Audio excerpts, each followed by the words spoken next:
여러분 안녕하십니까, 권순알입니다. 최근 한국 좌파의 민낯을 신랄하게 지적한 글이 온라인 공간에서 많은 공감을 얻으면서 확산되고 있습니다. 이 글은 요즘 2030 젊은 세대에서 퍼지고 있는 좌파 왜 하세요라는 말과 관련해 다음과 같이 조목조목 지적하고 있습니다. 좌파 왜 하세요? 요즘 2030 사이에서 퍼지고 있는 말, 바로 좌파 왜 하세요라고 한다. 짧지만 강렬한 이 유행어가 온라인에서 빠르게 퍼지고 있다. 단순한 농담 같지만 그 속에는 좌파 정치의 위선과 모순에 대한 국민의 불신이 담겨 있다. 이 글은 이어서 다음과 같이 지적합니다. 진짜 궁금해서 묻는 겁니다. 진짜 궁금해서 그러는데 좌파 왜 하세요? 팸이세요? 아니면 공산당이세요? 아니면 민노총이세요? 뭐 때문에 좌파를 하시는 거예요? 중국 화교세요? 아니면 대진년이세요? 간첩이세요? 쿠바인이세요? 아니면 성소수자세요? 약쟁이세요? 마약 판매 밀수범이세요? 음주운전 하셨어요? 뭐 때문에 좌파를 하시는 거예요? 25만원 없으세요? 일 안 하세요? 세금 안 내세요? 태양광 사업하세요? 혹시 중국인하고 결혼하셨어요? 말강도세요? 공짜 좋아하세요? 평생 전월세 사실 거예요? 아니 도대체 좌파를 왜 하는 거예요? 그리고는 다음과 같이 지적하기도 합니다. 자유가 싫으세요? 시장경제 민주주의 싫으세요? 도박하세요? 왜 나라를 걸고 도박을 하려고 하세요? 김정은, 시진핑 존경하세요? 이재명을 사모하세요? 아니면 대깨문이세요? 법카로 과일 사서 코끼리 주시나요? 총각 사칭하셨어요? 검사를 사칭하셨어요? 형수한테 쌍욕 하신 거 맞죠? 설마 조카가 살인범이신가요? 이게 지금의 좌파잖아요.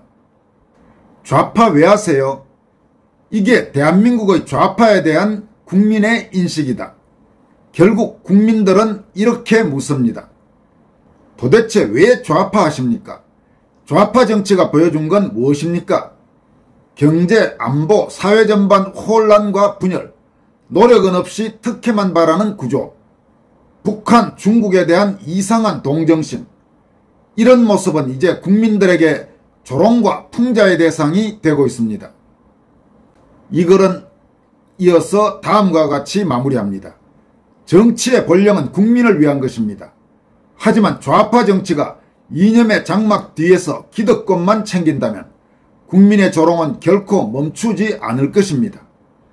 그래서 국민은 묻습니다. 좌파 도대체 왜 하십니까? 나라 지키십시다. 어떻게 여기까지 왔습니까? 피와 땀과 눈물로 여기까지 왔습니다. 이 아름답고 소중한 땅, 우리가 살고 우리 후손들이 살아가야 할 땅입니다. 이렇게 마무리하고 있습니다.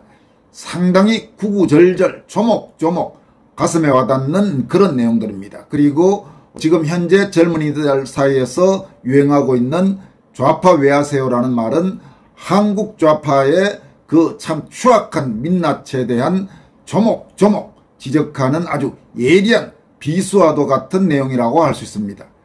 이런 상황에서 한국에서 좌파를 하는 사람들을 도대체 우리는 어떻게 봐야 할지, 그런 부분도 앞으로 한국 사회가 고심해야 될 부분이 아닌가 싶습니다. 이어서 살펴볼 내용은 최근 갈수록 파문이 커지고 있는 김현지 대통령실 총무비서관으로 있다가 국민의힘에서 국회 증인으로 출석하라고 하니까 이재명이 부속실장으로 급히 자리를 옮겨버린 김현지와 관련해서 김장겸 국민의힘 의원이 김현지의 은사가 최근 산림청장에 임명된 김인호 전 신구대학교 교수라는 사실을 폭로하면서 김현지가 국감에 출석해서 이른바 VO 논란에 대해 해명해야 한다고 촉구한 내용입니다. VO라는 것은 통상 대통령을 V1으로 지칭합니다. 최근 국민의힘에서 김현지를 지칭하는 표현이 되고 있습니다.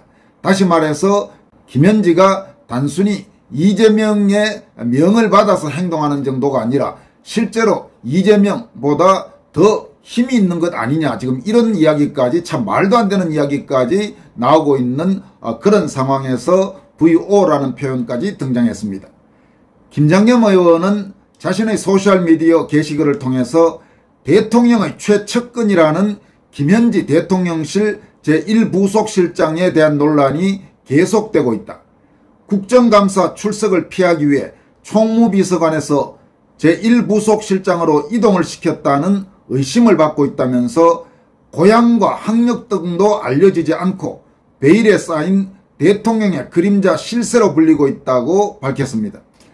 김 의원은 이어서 이와 관련해 제보를 받았다면서 김현지 제1부속실장이 경기도 성남에 있는 신구대학교 환경조경학과를 졸업했고 지난달 산림청장에 임명된 김인호 전 신구대학교 환경조경학과 교수가 김현지 실장의 은사라는 것이다 라고 폭로했습니다. 그러면서 이 내용이 사실이라면 김현지 제1부속실장이 사적인 인연으로 산림청장을 추천했고 과연 소문대로 세긴 세구나 하는 의심을 갖게 되는 것은 자연스럽지 않겠는가라면서 김현지 부속실장은 자리를 옮겼다고 국정감사를 피할 게 아니라 당당히 출석해서 이른바 V0 논란에 대해 해명해야 할 것이라고 촉구했습니다. 이에 앞서 강훈식 대통령실 비서실장은 서면 브리핑을 통해서 김현지를 대통령실 총무비서관에서 제1부속실장으로 인사이동시켰다고 밝혔습니다. 이에 대해 국민의힘은 박성훈 수석대변인 논평을 통해 국정감사 피신용 숨기기 인사라면서 대체 얼마나 감추고 숨길 게 많길래 대통령실 부서를 바꿔가면서까지 보호하려는 건지 의문이다 하고 지적했습니다. 그러면서 국민의힘은 대통령실 실제 주인의 실체를 파헤치는데 주력하겠다고도 말했습니다. 지금 김현지 문제와 관련해서는 국민의힘 안팎에서는 이미 김현지 게이트라는 그런 표현까지 등장하고 있습니다. 대단히 뭔가 정상적이지 않은 여러 가지 지금 의혹들이 제기되고 있고 뭔가 아주 이상하다, 그런 이야기들이 많습니다. 저 부분은 앞으로 반드시 파헤쳐내야 할 그런 내용이라고 생각합니다. 이어서 살펴볼 내용은 김태규 변호사, 윤석열 정부에서 국민권익위원회 부위원장과 방통위 부위원장을 지낸 자유우파 성향 법조인이죠. 김태규 변호사가 한국의 판사와 검사들에 대해서 따끔한 일침을 가했습니다. 김태규 변호사는 먼저 자신의 친정이라고 할 수 있는 법원, 김태규 변호사는 판사 출신입니다. 법원과 판사들에 대해서 다음과 같이 지적했습니다. 지상 최대의 아이러니, 수시로 발목 잡는 판결을 하고 이념과 정치색을 듬뿍 담은 영장을 발부하며 우리 정부가 몰락하는데 결정적으로 기여했던 게 법원이다. 여기에서 우리 정부라면 윤석열 정부를 말합니다. 이재명에게 사법의 기적을 만들어주고 좌파 언론을 비문을 써가면서까지 결사옹위하고 이 정권 탄생하는데 결정적으로 기여했던 것 역시 법원이다. 김 변호사는 이렇게 윤석열 정부 시절에 한국의 법원, 한국의 판사들이 얼마나 국정에 발목을 잡았는지 간단하게 지적한 뒤에 지금 이 정권, 이재명 정권이 들어서서 온갖 법치주의에 대한 파괴 행위가 권력에 저질러지는데도 법원과 판사들이 어떻게 하고 있는지에 대해서 다음과 같이 일침을 가합니다.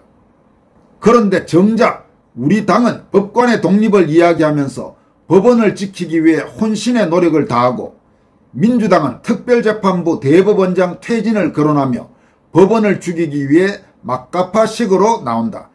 김태규 변호사가 여기에서 우리 당이라고 표현을 한 것은 아마 이번에 방통위 부위원장을 그만두고 다시 변호사로 나서면서 어쩌면 국민의힘 당적을 가졌는지도 모르겠습니다. 그런데 정말 이해 안 되는 것은 그 법원의 판사들이 아무 말 없이 눈만 굴린다. 이재명 재판의 재개라는 장검은 아예 땅속에 쳐박고 콘크리트까지 친 것 같다. 그 와중에도 우파 인사에 대한 구속 남발과 중환사법 처리는 여전하다. 여러분 지금 이 문제와 관련해서는 전에 제가 이 한국 법원, 한국 판사들의 문제점을 아주 통렬하게 지적한 바가 있죠. 한국에서 좌파는 무죄, 우파는 유죄, 좌파는 솜방망이 처벌, 우파는 쇠방망이 처벌하는 게 한국의 상당수 이념 편향 판사들이다. 그런 내용을 전해드렸는데 아마 기억하시는 분들도 적지 않을 것입니다. 그러면서 김태규 변호사는 다음과 같이 말합니다. 빌런은 정해졌는데 최고 바보는 누군지 모르겠다. 아이고 판사님들아 그리 될 줄 몰랐나. 어이구 우파들은 배알도 없나. 이렇게 말하고 싶은데 그러는 나 역시도 법원이 안타깝고 우파의 숙명이 서글프다. 법원 내 하나의 유사조직이 또아리를 틀고 있는 한 쉽사리 바뀔 것 같지가 않다. 이렇게 지적했습니다.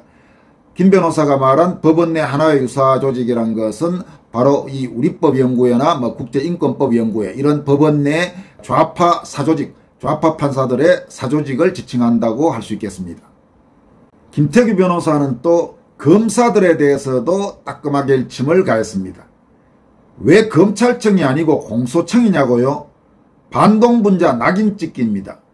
문화혁명 때 목에 죄상패를 걸게 하고는 반혁명분자, 우파분자라고 쓰고는 놀리고 조리돌림을 했지요. 6.25 사변 때 인민재판하면서 악질지주, 반동분자, 악질관리라고 하면서 이념적 낙인을 찍었습니다. 사실 공소 권한을 가진 기관에 공소유지에 필요한 보안수사권을 주고 검찰청이라고만 불러도 위헌 논란을 훨씬 피해갈 수 있습니다. 그런데도 위헌이라 그러든 말든 막무가내로 검찰청을 폐지하고 공소청을 두는 이유는 조롱하고 창피 주고 싶은 겁니다. 나중에 법원도 마음에 안 들면 심리청으로 바꿔버리고 지네들 우두머리는 대총통으로 바꿀지도 모릅니다. 놀리고 조리돌림하는 좌파의 종특이 작동한 탓입니다. 지연제는 돌아보지 않고 자기들 수사한 검사들에 대한 복수심만 남은 겁니다. 한심한 건 이리 기관이 무너지는데 우리 검사님들 참 한가하십니다. 이렇게 따끔하게 지적했습니다. 김태규 변호사는 또 최근 통일부 장관 정동영이 국회에서 탈북자 출신인 박충건 국민의힘 의원의 질의에 대해서 북에게 대한민국 자체가 최대의 위협이다. 이런 참 거의 망발에 가까운 답변을 한 것과 관련해서 다음과 같이 정동영을 질타했습니다. 그럼 우리에게 북한은 최대의 축복이다. 에라이, 나한테는 그리도 악귀처럼 대하더니 북한에는 아주 끔찍할 정도로 꿀이 떨어진다. 그래 내가 당신의 주적 중에 하나다. 북조선 만세를 불러라. 이렇게 정동영을 강도 높게 비판했습니다. 정동영 하는 짓들을 보면 참 정말 이상합니다. 저런 자가 기자 출신의 한때 더불어민주당 계열 정당의 대선 후보했다는 사실이 참으로 믿기지 않을 정도로 요즘 정동영 하는 짓들을 보면 그야말로 왜 저 자리에 앉아서 저 짓을 하고 있나 그런 생각을 들게 하는 일이 거의 하루가 멀다고 발생하고 있습니다. 하나하나 다 기억해 두어야 할 것입니다. 지금까지 권순할TV였습니다. 여러분 고맙습니다.